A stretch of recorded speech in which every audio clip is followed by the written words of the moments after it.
Welcome up into the booth. I'm Joel Klatt. What an amazing college football game we just saw here in Spartan Stadium. Michigan State comes back, and they're able to take down the Michigan Wolverines in an undefeated matchup, top 10, each of these clubs for the first time since 1964.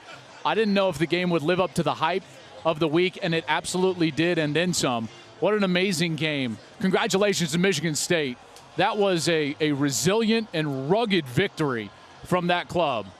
It didn't look pretty the entire time, but they got it done, and it was really their star players that got it done, namely on the offensive side.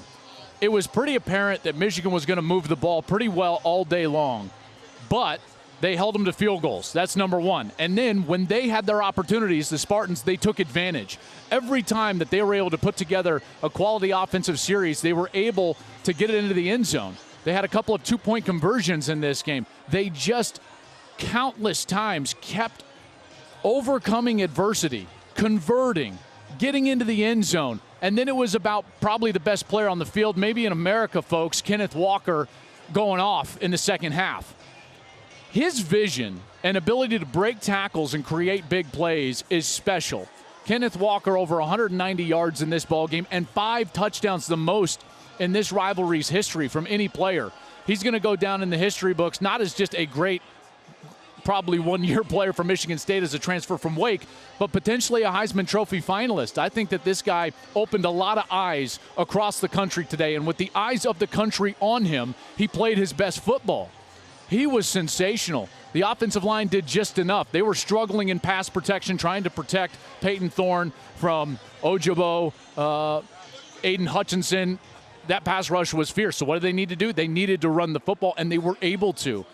I tell you what, this guy, he is special. Every time there was a little crease, he was able to exploit it. He hit a couple of home runs. He was able to get into the end zone in tight situations, and they came all the way back. That was a gritty win from Michigan State, and now they set themselves up here to go down the stretch of the season 8-0. That playoff committee is going to love this win. I know their competition level has not been great, but today it was. These were two very good football teams, and that committee come this week is going to look at Michigan State. They're going to look at this win. I don't see how they're anywhere outside of the top 5, maybe inside of that top 4. The way they came back in this game and showed some serious football character, I think, is going to be rewarded by that committee. Mel Tucker did a remarkable job just continuing to pound into this team. Don't quit. Keep with the body blows. It didn't look good for a period there. In the second half, Michigan got rolling a little bit. The offense was playing well. Cade McNamara played his best game, and yet they just didn't quit. They continued to come back, and they continued to feed their best player. By the way, also, Jaden Reed, he was phenomenal in this game, making some huge catches, 2-point play, 4th down plays. He was terrific in this ball game, and they were able to get it done. The defense made just a few enough plays, I guess I should say, in the end in order to hold Michigan, force them into field goals, and lo and behold, you look up, and it's a win. On the Michigan side, there's going to be a number of different topics of what you can talk about. Number one is this defense had been struggling with tempo and giving up big plays. That remains. They struggled with tempo.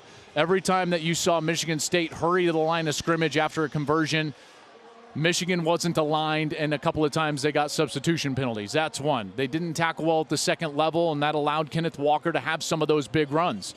That's been a problem for them, giving up the big play ever since the Nebraska game and then lining up with tempo. So that's number one on the defensive side. On the offensive side, this is the best game that they've played all year long, without question. Cade McNamara was terrific today. That's the best I've ever seen him play. He was on the money down the field. He was terrific early. The problem is that they continued to monkey with this 2-quarterback system, and it came back to bite them. They threw J.J. McCarthy in the game in that fourth quarter. He puts the ball on the ground. They got away with it. They put him back in the game in the next series. He puts the ball on the ground. They don't get away with it. Every time that they got stopped, it seemed like by their own doing.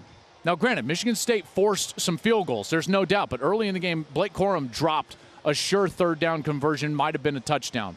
Robbins, the punter, fumbles the snap. He tries to convert it. He doesn't get to the first down line. It looks like a fake, which wasn't a fake. That's a problem. And then they put the ball on the ground with McCarthy a couple of times.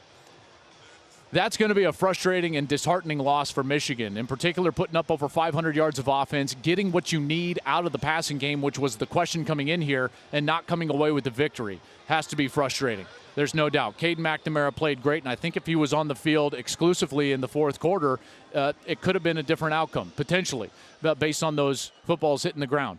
I'm Joel Klatt. This has been In the Booth. Enjoy your day of college football.